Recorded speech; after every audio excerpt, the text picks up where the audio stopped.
안녕하세요. 책 데이트 시간입니다. 오늘은요, 앞으로 5년 빚 없는 사람만이 살아남는다는 책을 소개해 드리려고 하는데요. 백정선, 김의수 두 분이 쓰셨고요. 비즈니스 북스에서 나왔습니다.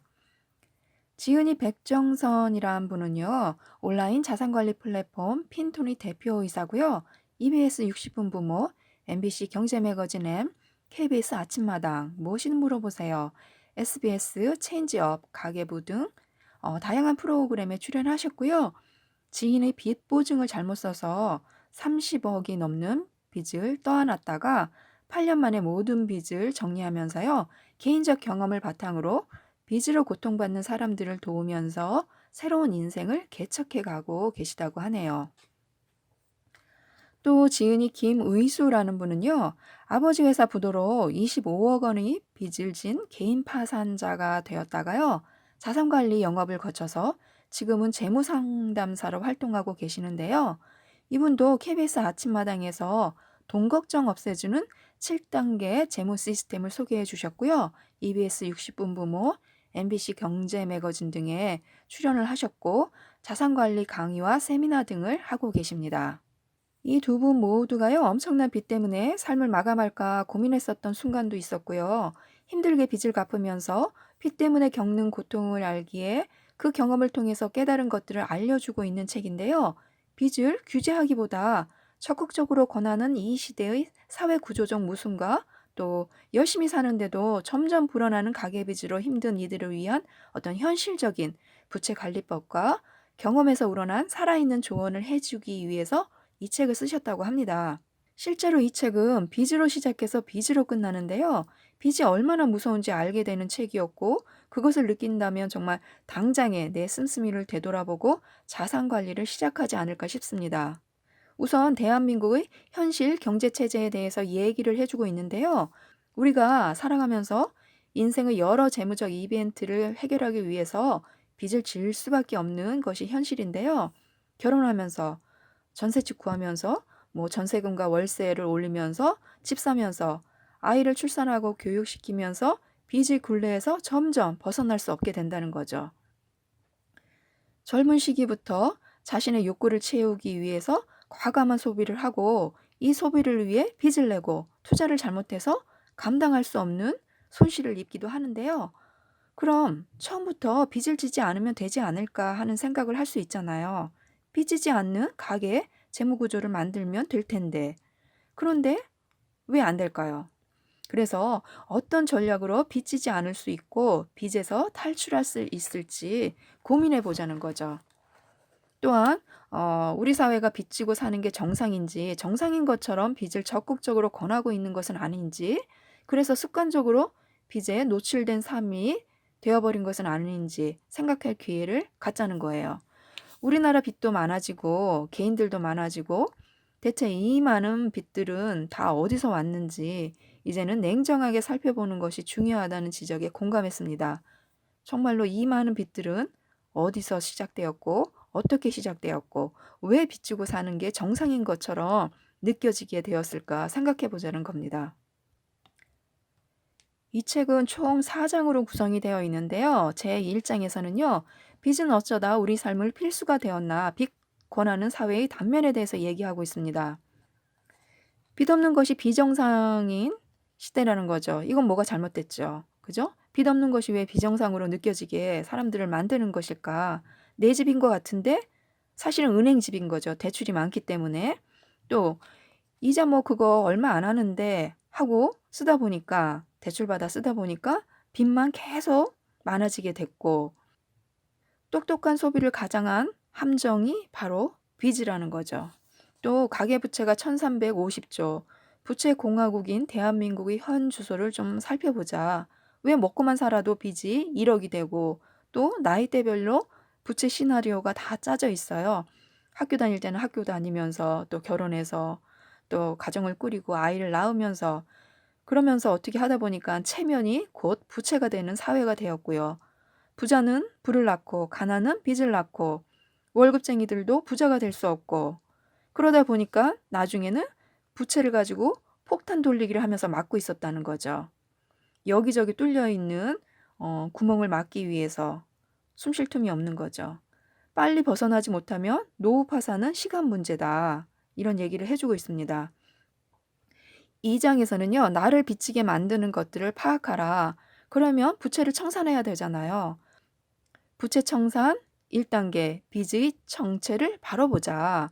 오늘은 월급날인데 잔액은 0원이다. 어떻게 된 것일까요? 예명은 신용, 본명은 부채. 신용으로 대출을 받아서 결국에는 모든 월급날의 금액이 다 들어오자마자 바로 빠져나가게 돼버리는 그런 이상한 현실. 또 지름신과 또 할부의 완벽한 결합이 되다 보니까 돈이 없는데도 그러니까 현금이 없는데도 계속 쓰는 거죠. 여행은 추억뿐만이 아니라 카드값도 남긴다. 남들만큼 하는 결혼 깨가 아닌 빚이 쏟아진다. 평생 한 번뿐인데요 하면서 또 결혼을 하고 부모의 위기로 번지는 또 자녀의 결혼도 문제고요. 그래서 혼수만 보지 말고 현금 흐름을 보자. 이런 얘기를 해주고 있고요. 무분별한 자녀 교육비 지출은 노후 자금의 최대의 적이기 때문에 자식의 성공을 위해서 미래를 저당 잡히지 말자.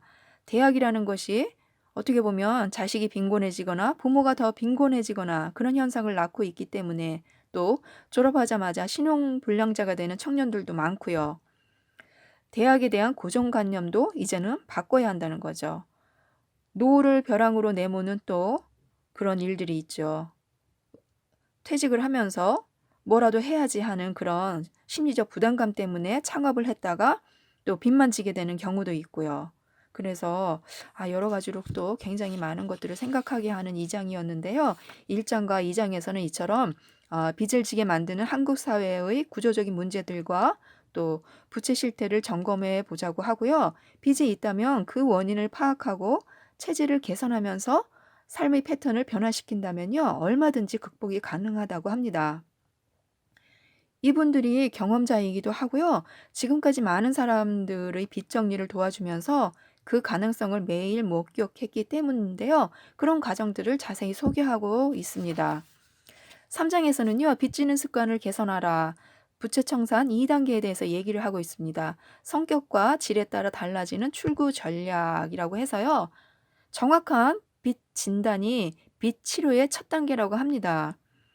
빚지는 습관은 만성 질환이자 난치병이다. 그래서 어떻게 하면 부채를 청산할 수 있는지 리스트를 작성을 하고 유형별로 나눠서 전략을 찾아서 한 사람한테 모아가지고 한 건으로 모아가지고 천천히 빚 정리를 시작을 하는 거죠. 그러면서 집에 대한 생각을 바꿔라. 고소득층도 허리를 휘게 만드는 과도한 부동산 투자에 대해서 한번 생각을 해보고요. 소비 패턴을 구조조정해야 된다.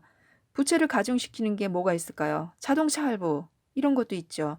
또 수익률보다 중요한 고정저축 금액의 확보에 대해서도 얘기를 해주고 있고요. 또 무슨 카드와 페이를 멀리 해야 된다. 차라리 현금을 쓰게 되면 바로바로 내가 현금을 쓰면서 내 돈이 얼만큼 나가는지 바로 눈에 보이잖아요. 지갑에서 돈을 꺼내니까. 하지만 페이나 뭐 신용카드로 지불을 하면 감각이 없는 거예요. 그래서 저도 현금 지출을 늘리는 게 오히려 현금을 덜 쓰는 그런 방법이지 않을까 하는 생각을 했고요. 또 빚지지 않는 재무 시스템을 만드는 6단계 전략, 또 자녀 교육비 원칙을 세우고 서로 공유를 하고 부모로서 미안한 마음을 버릴 때 모두가 행복한 미래를 맞을 수 있다. 뭐 이런 얘기도 해주고 있고요. 보험은 과연 미래를 위한 저축일까? 여기에 대해서도 굉장히 많이 해주고 있습니다. 생각보다 미래가 불안하니까 내가 아플 때 어떻게 될까? 이런 생각을 갖고 보험에 대해서 너무 많은 지출을 해서 오히려 저축할 돈이 모자라는 그런 분들도 많다는 거죠. 그래서 보험 구조조정에 대해서도 어떻게 해야 하는지를 얘기를 해주고 있습니다. 이처럼 3장에서는요. 어떤 방법으로 부채 탈출을 할 수 있는지에 대한 내용을 담았는데요. 부채 관리는 부채의 성격과 질에 따라서 다른 출구 전략이 필요하고요. 독자들이 실제 삶에 바로 적용할 수 있도록 여러 상황과 사례들을 소개해주고 있습니다. 4장에서는요. 재무체질 개선으로 노후 파산을 막아라. 부채 청산 3단계입니다. 빚지지 않는 재무 시스템 만들기. 먼저 우리 집 재무 구조는 어떻게 바꿀까를 생각해 봐야 된다고 하네요. 노후 준비 자금 마련보다는요, 오히려 빚지지 않는 체질이 중요하다는 거예요. 먼저 빚지지 않는 체질을 바꿔야, 체질로 만들어야 노후 자금도 마련할 수 있다는 거죠. 노후가 오기 전에 수입 절벽에 대해서도 대비를 하고요. 가계 재무 구조 조정도 통장 구조 조정으로부터 바꾸고, 지출 관리도 바꾸고, 최고의 노후 준비는 부부의 대화다. 이렇게 얘기를 해주면서요. 사장에서는 빚에서 벗어나고 결과적으로 앞으로도 빚을 지지 않는 재무 시스템을 통해서요, 안정적인 노후를 만들어갈 수 있다고 전략을 담았습니다. 이 책이 2017년 3월 31일에 일판이 발행되었거든요. 그때 앞으로 5년이라고 했는데요. 지금 딱 1년이 지났습니다. 1년이 지난 시점에서 이 책을 읽으니까요, 더욱 긴장하면서 읽을 수 있었고요. 앞으로 4년이 어떻게 흘러갈지 정말 미래에 대한 불확실성을 생각한다면요, 우선 부채, 빚부터 줄이고 빚지지 않는 소비 습관과 생활 습관을 갖는 것이 얼마나 필요하고 중요한지를 깨닫게 하는 책이었습니다. 결국 빚을 지지 않으려면요, 안 써야 하는데 그럴 수는 없고, 그렇다면 보다 현명한 소비를 해야 하는데요. 자신의 소득 규모에 맞게 현실적인 소비 생활과 철학을 갖는 게 중요하지 않을까 하는 생각을 했습니다. 그래서 여러분도 남들 생각에 휘둘리지 않는 자신만의 소비 철학을 갖기 위해서는요, 이 책을 꼭 읽으시면 많은 도움을 받으실 수 있을 것 같습니다. 그래서 꼭 한번 읽어보시길 바라고요. 이상 책데이트였습니다. 감사합니다.